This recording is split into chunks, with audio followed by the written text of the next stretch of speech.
Welcome to Do Beautiful Things. I'm your host, Jenny Lawson, President and CEO of Keep America Beautiful. In this podcast, we'll discuss ending litter, the truth behind recycling, and making communities beautiful for people and for a more sustainable future. We'll be talking to industry experts, community leaders, and everyday people who want to do the right thing, including from time to time, my mother. Thank you for joining us. I hope you learned something, and I know I will. And welcome back to Do Beautiful Things. We are so happy to have you here today. In our last episode, we paid tribute to Dr. Martin Luther King Jr. and his philosophy of a beloved community. We highlighted the remarkable efforts of Keep Jackson Beautiful to revive Dr. King's spirit and legacy. Thanks to the funding from Keep America Beautiful's MLK Community Improvement Grant, which are supported by Diageo and Toyota, 10 vibrant murals now adorn once dilapidated buildings along the city's Martin Luther King Jr. Drive, transforming this pathway into a tribute of honor and respect. Today, we'll hear from another community where our MLK grants are once again helping to fund the restoration of Black history through beauty. And we'll also explore why this project was so important to Oakland. Please allow me to introduce our guest today, Christina Porter. Christina serves as board chair of Keep Oakland Beautiful, an affiliate of Keep America Beautiful. As a native of Oakland, she possesses a deep passion for preserving the beauty of her city. Christina contributes daily to keeping Oakland beautiful, which includes tending to her yard, garden, and managing an Adopt-a-Spot median in Oakland's first historic district on 10th Avenue. Hello, Christina. I was recently on 10th Avenue. What a beautiful place to call home, and what great transformation is happening in that space. It was just exciting and vibrant and colorful when I was there, and so happy to learn more about how you're getting that done and what's happening in Oakland today. And so maybe we'll start there with a little bit of background on, what brought you to this work and what's happening in Oakland today. Thank you so much for having me, Jenny. I'm so excited to be here representing Keep Oakland Beautiful. And I just want to start off by saying you used the perfect word to describe Oakland. Oakland is an extremely vibrant city, and it has a history steeped in transformation. And yes, 10th Avenue, which is where I live, is one of the first historically registered neighborhoods in the country. And so when I moved here, my goal was to invest in the community, adopt a spot, keep it clean, keep it green, keep it litter-free, and keep it beautiful. But if you don't mind, let me just go back even a little further, back to my childhood. And I'm just going to sing a little song and see if you recognize it. People of a certain age will out there in the community. And it really is what inspired me to continue my journey with Keep Oakland Beautiful. So I'm just gonna go into the little ditty here. Give a hoot, don't pollute, never be a dirty bird. In the city and in the woods, help keep America looking good. Yeah, awesome. You got all the words. That's amazing. I have never forgotten that. And that's what inspired me to just really be anti-litter as a 7-year-old child. And so that's when it really starts. That's when we want to engage our children with keeping America beautiful, keeping our local communities beautiful, because that's how it sticks. You couldn't be more right. And there are so many paths to beauty, right? There's flowers and there's green spaces. We have all this data now that shows us that when you create those spaces and places, it has real world, not just pretty results, but beautiful results. Things like it improves people's stress levels, it reduces gun violence in communities, improves people's mental health, right? Like really important, valuable contributions to the welfare of community as well as its beauty. And so tell us a little bit about Keep Oakland Beautiful, what you all are doing now, and how you use our Martin Luther King Jr. Incentive grants. Absolutely. Our mission at Keep Oakland Beautiful is to keep Oakland clean, green, beautiful, and litter-free. And we are one of 700 Keep America Beautiful affiliates that are leading a nationwide movement to create safer, healthier, and more just communities for all. We are 100% volunteer run. We rely on private donations. We rely on grants. We rely on community partnerships in order to do our work each day. And I attended the Keep America Beautiful conference a couple of weeks back. And one of the things I learned and shared with our board is that our work really matters. Yes, it's important to pick up litter, but trees are important because they improve our lives. They save our lives. We're going to save our lives by planting more trees. There was a really cool speaker during the conference, Dr. B, who talked about a project that he's running in conjunction with several universities around the country to plant 8,000 trees in Louisville, Kentucky, which has one of the highest pollution rates in the state.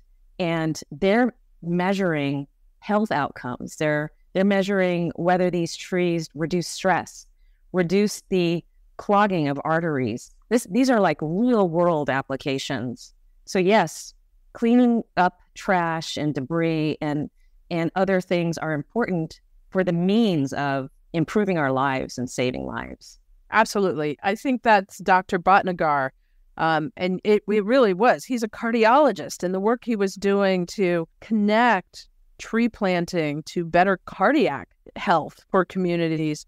And I think his results are due here in the next month or so, or his first round of results. So very exciting work for sure. And I think we'll have links to his work and your work in the podcast chat when we're done.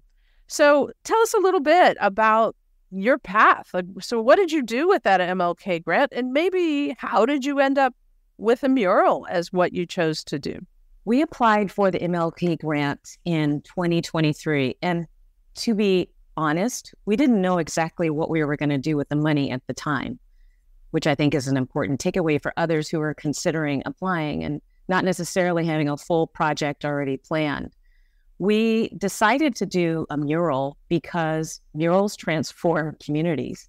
Did you know that murals were leveraged 30,000 years ago when humans painted them in caves? We're a really visual culture. And so murals are an important way to connect families and culture and identities.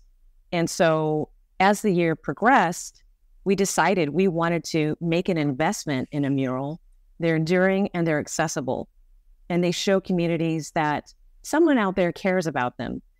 I passed by a mural yesterday, coming home from the store, is this giant wall-sized mural. It was beautiful, beautiful flowers. It instantly cheered me up. But it said, protect what you love. And that's what murals do. They let people know in the community that they're not alone. They welcome them. They let them know they belong. And I think they visually represent caring, right? In such an important way, caring about the story of community, caring about the values of that community, caring about, as you said, that sort of welcoming experience of what happens in community. It's powerful, very powerful. So, we talked about one source of funding. Were there other funders other than that MLK grant, or was that enough to complete the project? It was enough to complete the project. We couldn't have done this work without the funding.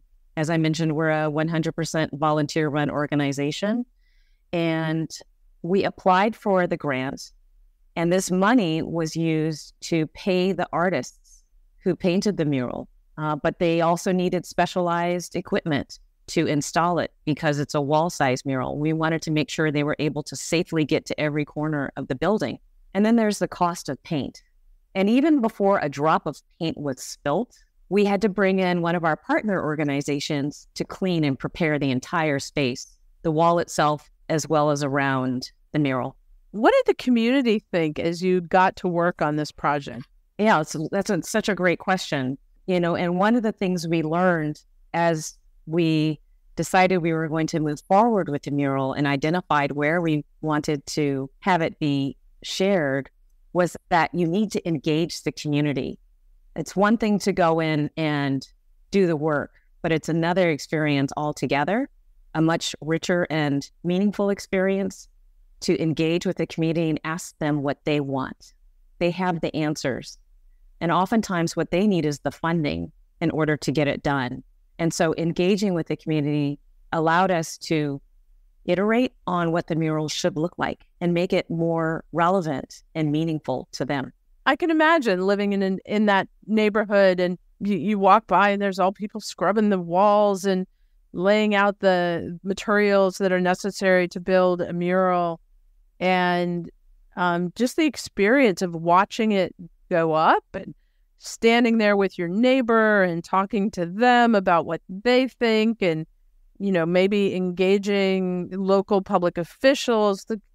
I think one of the things we're learning more and more about all the time is both the idea of the environmental change that happens when energy is put into a community, but also the community change that happens, the actual dynamics of people finding common ground with their neighbors, literally in some cases, and finding common space and new conversations to have with their community. And so the location that you chose to represent, Marcus Books, like, why Marcus Books? So founded in 1960, Marcus Books specializes in African-American literature, history, and culture. They're a historic and beloved pillar in the community, and they're located all along the Martin Luther King Jr. corridor. And people stop by every day. I spoke with Cherise Calhoun, who's the granddaughter of the Marcus Books creator, and she told me that people stop by every day and tell them how much they're loved. They could be anywhere in Oakland, but they are committed to remain on MLK. It's an underrated part of the city.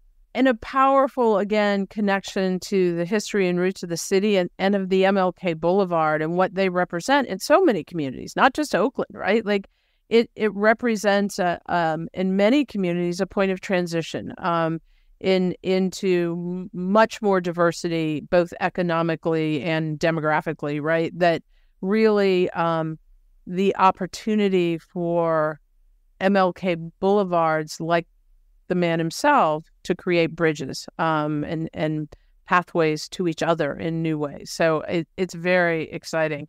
So talk about the process of the mural going up, right? How long did it take? I know we're going to have examples of it in the podcast chat so people can actually see it. But, how long did it take? What's actually in it? Since we're on radio, paint me the picture. Absolutely. And I'll first start by sharing who the artist is that did the actual mural, because it ties to exactly what you're saying, which is the importance of a business like Marcus Books remaining in the community, being that bridge, being a central meeting place for the community, and quite frankly, enduring. REFA 1 runs Aerosol, which is the art collective that installed the mural. And the first book read to him as a child was purchased by his parents from Marcus Books. The first book REFA 1's children read was from Marcus Books. And so he wants Marcus Books to be there for his children's children. And so this mural is an investment in the community to ensure Marcus Books is here to educate future generations. And it goes back to protecting what you love. So the art collective came in with that foundation before they did the work. And it made the whole process really a meaningful process of engaging the artists with the community, unveiling the mural with the community in partnership with Marcus Books. And that was a big event. It was an event that we saw on the Keep Oakland Beautiful side in our own social media. Feedback was immense. It resonated with the community, and they showed up on the day that we did the mural unveiling. The whole process was a few weeks back and forth of getting feedback on the mural design with Blanche Richardson, who is the daughter of the owner of Marcus Books. We wanted to make sure she liked it. And the artists were actually from Senegal, and they flew around the world to implement this beautiful, beautiful mural. And let me just tell you about the mural. I met with Charisse Calhoun is the granddaughter and creators of Marcus Books, and the mural reflects the beauty and wonder of reading. It shows two beautiful Black children opening new worlds of learning and excitement within the pages of a book. The mural is the visual embodiment of what Marcus Books has strived to achieve, their mission to show all children to see themselves represented in positive ways. Charisse wants Marcus Books to be a source of joy and comfort, a place where folks come to find something beautiful and inspirational that carries over into the world they move through daily. The mural is that warm welcome to the community that says, come in, you're wanted, you belong. And this project was really about connection and collaboration, and we're grateful we were able to give it voice. Well, what a beautiful, beautiful story. The idea of comfort and welcoming and inspiring, right? Like that's what good, strong community engagement delivers over and over and over again.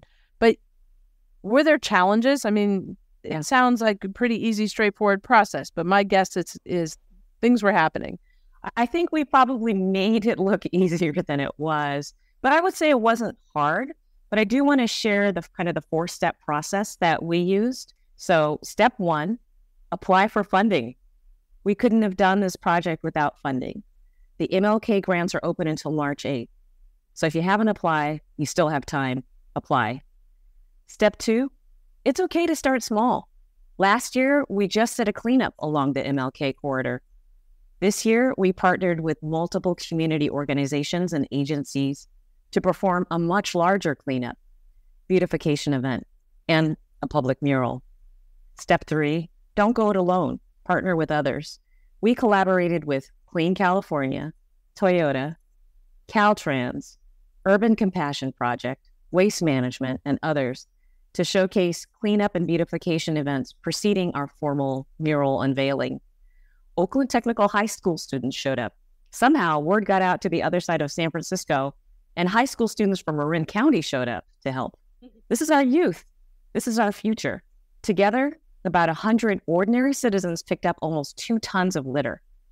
We painted over huge amounts of graffiti, and we showed great care for the local unhoused community.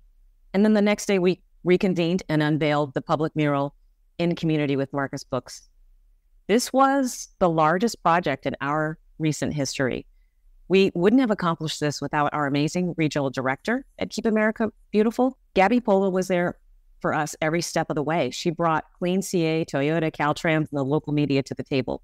And this brought visibility to Marcus Books alongside the work we do in the community. We were inspired, and I hope others are too. Step 4, the final step, collaborate with the community for best outcomes. They have the answers. Oftentimes, all they need are the funds, which is where nonprofits like Keep Oakland Beautiful come in. And we think we have a model to keep going and do even more this year, because keeping Oakland beautiful is everyone's business, and we can change things together. Christina, thank you. It's very, very powerful. And you sort of hinted at you think you can do more next year. What's next for KOB? We are prioritizing what we'd like to do for this year as a board. And we were really inspired by things we learned from other affiliates during the conference in San Diego this year. One of the key takeaways that I shared with the board is the importance of creating more green spaces in Oakland. And we learned while we were there that affiliates like Keep Indiana Beautiful have installed 100 green spaces, and they're doing 3 each year. And their data shows they were able to decrease gun violence by 12% through this program. And that is powerful. That's everything. Yeah, it's an amazing fact that came from some research that Keep Indianapolis Beautiful did with the University of Michigan.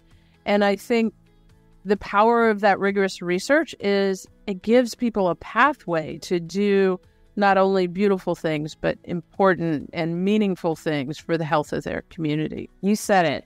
So for us, in terms of what we need funding to go out and do big things. Now that we're able to tie our work to health outcomes, we can go to organizations and ask for sponsorship and tie it to not just cleaning up, but saving lives. I think that might be the perfect end to our conversation today. I do want to shout out Marcus Books 3900 Martin Luther King Jr. Way in Oakland. So if you have a chance to drop by and see the amazing work on Marcus Bookstore, please do that. Thank you, Christina. Thank you, Keep Oakland Beautiful. And thank you to Diageo and Toyota, who are the sponsors of the MLK grants here at Keep America Beautiful.